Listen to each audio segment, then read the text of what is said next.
Hi, and welcome to Cage Minds. I'm Micah Frankel. Yeah, a little bit different of a background than normal guys. Got a good interview coming up for you today. We are talking to Christine Vicens ahead of BKFC 57. Ma'am, thank you for the time. How you doing? I'm doing great. Thank you. Thanks for inviting me on your show. Uh, Glad to have you here. Want to start off introducing everybody to your background. I heard it's about 17 years in martial arts. Yeah, I wasn't young for starting, martial arts. I was about 20 years old. And it started with kickboxing. I was just trying to get into shape, do some like kickboxing, regular cardio workout. And I really liked it. It was at a martial arts gym, and after that, I just kept going, learning self-defense and then transitioning to MMA and now bare knuckle. Everybody wants to get in shape. Everybody hits that point in their life, but not everybody goes to martial arts to a kickboxing gym instead of your regular weightlifting gym. What was it that kind of connected with you about taking that journey about going the kickboxing route? Well, I'm Cuban. My parents are Cuban, so I grew up watching boxing. Absolutely, that's like the only sport we watched in my house. So I always loved that. And my dad always had the John Claude Van Damme blood sport movies. So that also like pushed me towards the martial arts. But beside that, I've always been like a very passive person. Never even been in a street fight in my life. So I think it just took out like the alter ego or just gave me a channel to let go of some of the stuff I was going through, at that age when I started. Get some Never aggression been in a out. s- You've never been in a street fight. I can't tell you how many of the bare knuckle fighters I've talked to have said, this is back to my youth. This is back to my old days. I've had enough bare knuckle fights, and you're totally the opposite. Completely opposite. My first punch was inside of that ring for my debut. My first bare knuckle punch, receiving it and giving it, other than training, obviously. What was it about bare knuckle from never having received a bare knuckle punch for you to say, yeah, I'll take a fight in that circle? Well, part of my character is that I'm a little bit impulsive. I love like adrenaline. I love doing things that are just out of the ordinary and, like exceeding. So with the bare knuckle, it just pushed me to kind of like exceed expectations and what was normal, even in the martial arts like realm. I've always been an adrenaline junkie. And being that like it was going to push me and just give me something else to work on, kind of like break the routine a little bit. Bare knuckle for me was just like another goal that I could reach and supersede. So that's really what caught my attention to it. It wasn't something that everyone was doing.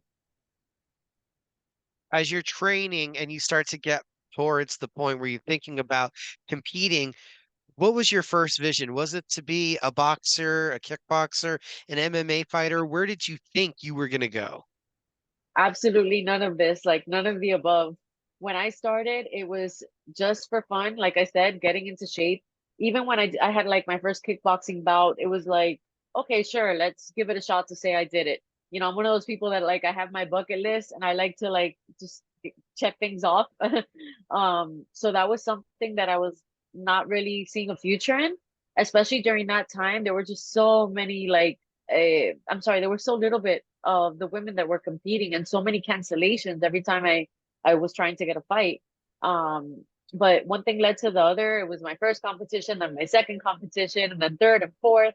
After that, I had kids, so I definitely didn't think I was gonna go back to like fighting per se. But when my kids were like 2 or 3 years old, I was like, you know what? I miss it. I want to go back, and I'm not gonna let this like change who I am or what my lifestyle is. Like my kids are gonna be a part of this journey with me. So I got back into competition. Um, but even then, like even along the way, it was never like I'm gonna be a pro. I'm gonna, make this any part of my career. Um, I just kind of like, put one foot in front of the other, and this is where it led me to. So now I'm excited about it. It's something that I didn't expect and something that just like God has opened the doors and put me here, and I want to make the best of it. What happened in that first bare knuckle fight that got you to come back for a second and has you preparing for a third? Well, the adrenaline, the my support, like my family was there, you know, screaming my name, that arena, the Hard Rock. I love the Hard Rock. It was just such a surreal experience for me, like coming from where, like I said, that I didn't expect that I would ever be in that position. It was just so exciting, and to see that all of my hard work, you know, I've been doing this for 18 years since I was 20 years old, and now I was finally like able to utilize it and do something with it, and use this platform, you know, that I wasn't able to get that with any of the local fights or with any of the amateur fights. So it definitely just gave me um an experience and a thrill and a rush, and the fact that like I had something to work for. I just wanted to get better, you know, with every fight, and I see myself going places. You know, it's a sport where people retire in their 40s. Look at, you know, you have Palomino, Christina Ferreira. They're in their 40s now and they're still going. So it's something that I definitely see that I have more of a future in. Did you expect to have like a future in fighting, or did you just think, oh, I'm impulsively taking one fight and we'll see how this goes? Did you see that there could be a future for this? With the first fight, it was more like testing the waters. You know, it was something that I hadn't heard of before, bare knuckle, until that moment where they offered it to me. So yeah, like I didn't really think there was gonna be a future. I was like, let me do it, and maybe just like after that, you know, if I don't want to do it again, it's okay. But no, there's I wasn't gonna stop after that first fight. I loved it. So it turned into something that I definitely now see a future in and I want to keep going with. Where do you find the time to train and get in everything? Because you were mentioning already, mother of two boys. I'm sure that keeps you busy. Business owner, everybody check out the social media. I'm sure just running a construction company can't be, a part-time deal. So where do you find the balance and how are you able to keep up with all these things that are so important to you? Yeah, that's the hardest part, definitely, balancing it all out. I have, thankfully, you know, I have my husband who helps me. Like he knows that when I'm in fight camp, he needs to pick up a lot of the slack for me. I have a great team to delegate to at work. Um, Multitasking, you know, like just before getting on with you, I was answering emails and just trying to squeeze in, you know, things have to slow down. The truth is that things at work have to slow down just a little bit while I'm in fight camp, then I fight, and then I'm back to like 100% focusing on work. So it is a balancing act. My kids, you know, sometimes I have to take them to the gym with me and they'll be doing something in the corner while I'm doing my training. It's all about wanting it bad enough that you'll find a way to make it happen. You know, like I don't make excuses because I want it bad enough, and I try to just make everybody a part of it. You know, my kids, my husband, and like I said, delegating, having a good team to help me out while I'm doing this, while I'm fighting. You burst onto the scene. There's two victories. We know there's a setback due to injury. You're returning now. What does the next year look like for you? Do you feel like you pick right back up where you were? What do you envision for getting to where you want to be? I definitely want to be more active this year. God willing, I don't have any serious injuries that will put a halt like last year. Last year I also, like, besides the surgeries that I had for my fingers, then in the summer I had a big vacation to Spain with my family, with my children. So I wanted to take the summer off with them. But this year I don't anticipate anything that's gonna hold me back. You know, like I said, God willing, there's no injuries and we have a great fight and I just bounce back and get to training for the next one. I believe if we look in the rankings, you're still right there. Your win over Jade, not to mention you beat Jocelyn, who's a big time UFC veteran. So those are some big time victories. Do you look at yourself as still right there knocking on the door to challenge Christine Faria for the title? That's what it seems like, you know. For I guess a division, I don't see as many girls. Some of these girls are dropping down to 115. So it seems like there's not a huge pool right now. So I definitely see that I'm up there, you know, like you said, it was the way to get my feet wet was Jod, super tough fighter. They put me against someone who was experienced and just a great fighter. And then you had Jocelyn coming from UFC. That was another one.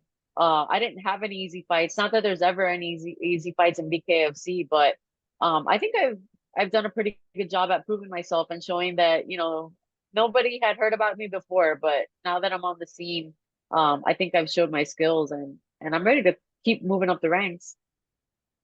Like, in not a disrespectful manner. Do you understand like how rare this is? I think that's what everybody's feeling is that again, Jade kind of had a name. People had seen her fight before, and then Jocelyn comes over from the UFC, and you're coming out of the amateur ranks and putting it on them. That's something that we don't see every day. Yeah, I get that, it is rare, and I know that that first fight I was definitely the underdog. Even the second fight, people were like, "Who is this girl? Where did she come from? What experience does she have?" But I have years of training behind me. I have motivation, discipline, passion, all of these things that really like I think I was able to showcase that, with my debut, and I'm going to continue to do that. I just want to be a breath of fresh air, I guess, in this sport. And more than anything, I want to be able to use this platform to say like moms, wives, boys, girls, like, we're all able to do this as long as we have a passion and a will for it, and you don't make excuses, and find a way. Like, there's no reason to settle and drop back. Like, I could have done it after I had my kids. I could have said, okay, I'm done. That was the past. But I made a decision, and just being able to like move forward, and like I said, use this platform. That's my goal. I want to put my name out there. I want to show what I can do, but I also want to use it for good. I want to like be motivational. I lost my brother, side note, I lost my brother 2 years ago, right before my debut, to drug addiction. And that's something that also like motivated me, just keep fighting, keep fighting. There's a lot of people suffering out there, a lot of people that can use help. And this is something that it's a mental and physical sport. It helped me, through my depression early in my 20s. Um, and I just want to be like I said, a positive breath of fresh air, let everybody know that you can do it, even though when circumstances seem to go against you, just keep trucking forward. There's light at the end of it. Is martial arts, from the benefits that you've received and felt from it, something that you encourage everyone to get out and do? Absolutely. Not, you don't have to compete, but everyone needs to know how to defend themselves. Unfortunately, we're in a day and time in an era where it's dangerous out there, for not only women and kids, but for men as well. And we're getting softer, generations are now a lot softer than they used to be, and we need some tough people out there. So yes, like we need to learn how to defend ourselves, not only physically, but like there's that whole mental edge, that resilience that comes with it, knowing that you're able to push your body and you push your minds to other limits. I think it's just a well-rounded sport altogether that everybody should be practicing, or at least learning fundamentals from. And you mentioned also in there a tragedy. My condolences to you on the loss of your brother. Um, what do you want to do with your platform in that sense on encouraging people to get help or battling addiction? I think being maybe like a program or something in the future. I just want people to really like see that there's hope, that there's healthy addiction. There are healthy addictions. We all suffer, from all kinds of like different things in life, whether it's addiction, depression, mental disorders. So just in general, like we need to be able to use that for good and for positive. And knowing that like this can be an outlet, whether it's this sport or something else that can be healthy for the mind and the body. I do believe that it can make a difference. Had my brother maybe found something where he can channel his whatever it was, like just something to drive him and give him passion, the same way that this has done for me. and I've seen it out there. You see a lot of these fighters with their backgrounds and their stories. They're coming from some really tough, low places. Um, I do want to just spread the word and give people hope, if anything, you know. And are these all feelings and all kind of thoughts that you have that you're taking into the circle with you when you fight? I do. It's a compilation of everything, you know. Just wanting to know that, just going in there, wanting to show that like I've been working hard. I didn't slack off. I'm ready to like go all in. Having my purpose, you know, definitely having my purpose. My kids are going to be watching me, you know, and I want them to know like all that hard work that mom has been putting in, you know, the last 3 months. This is why she's doing it. So all of that, I use it to kind of just to drive me and to give me that energy, um and then, you know, I want everyone also to know that like I don't do it all on my own. You know, I have my faith, and my faith in God, and that powers me also. That gives me, I feel like that gives me strength, and I have a message to lay out there. So yeah, all of those driving forces are really what I take with me to get me that victory. I'm not sure how old the boys are. Are they old enough yet to understand that mom's a badass? They're 6 and 7 years old. Last fight, you know, they definitely saw me all banged up and swollen, and they told me that they wanted to come to my next fight. So you know, I showed them the videos, I prepared them, I told them, "Are you sure? You know, it's gonna be blood. Are you gonna get scared?" But they don't care. Like they're ready for it, and they train MMA. They've been doing it since they were 2 years old, like just going on the mats, running around, breaking paper. So they're ready for it. They're excited. Sydney Smith is going to be the opponent at BKFC 57. The first two fights, you came in as the underdog. Do you feel like you're coming in this time as the favorite? Yeah, I think so, you know. It feels nice. It feels good to be the underdog also because it just challenges me that much more, makes me work harder. But I also love to know that people believe in me, you know, and have seen what I can do. So yeah, it does feel nice to come in, give me a little confidence boost. Uh, so yeah. I'm sure that winning here, getting a title shot would be, just the best thing, but you don't want to get carried away with that. So to keep everything in perspective, how does this fight play out and how do you get the victory? Um, well, I would love to get my first knockout. That would be great. But I know Sydney's, you know, she's a tough girl. She's got a lot of heart from what I've seen. She doesn't stop coming forward, doesn't stop working. So it's gonna be a great fight regardless, you know, whichever way it finishes. But I would like to get it done early. If not, you know, I'm ready and conditioned to go the 5 rounds like I did last time with Jocelyn. Either way, we're gonna get that W. And I gotta touch real quick on the day job also. Are you the founder of the company? How did you get into construction? Yes, I am the general contractor and the owner of Virtue Construction. I studied architecture. So, you know, since I was young, I've always had a passion for like architecture and art in general. So, yeah, that's what my bachelor's is in architecture. But like during the recession, when I graduated in 2008, things weren't going so well. So I had to find another way. And I ended up, you know, being a GC in construction, you know, using my background and everything I learned in college. I got some experience, and now this is what I've been doing for the last 9 years. Wow, talk about a hard worker. Christine Vicens, I appreciate you so much taking some time away from the family time to share your story with me this evening.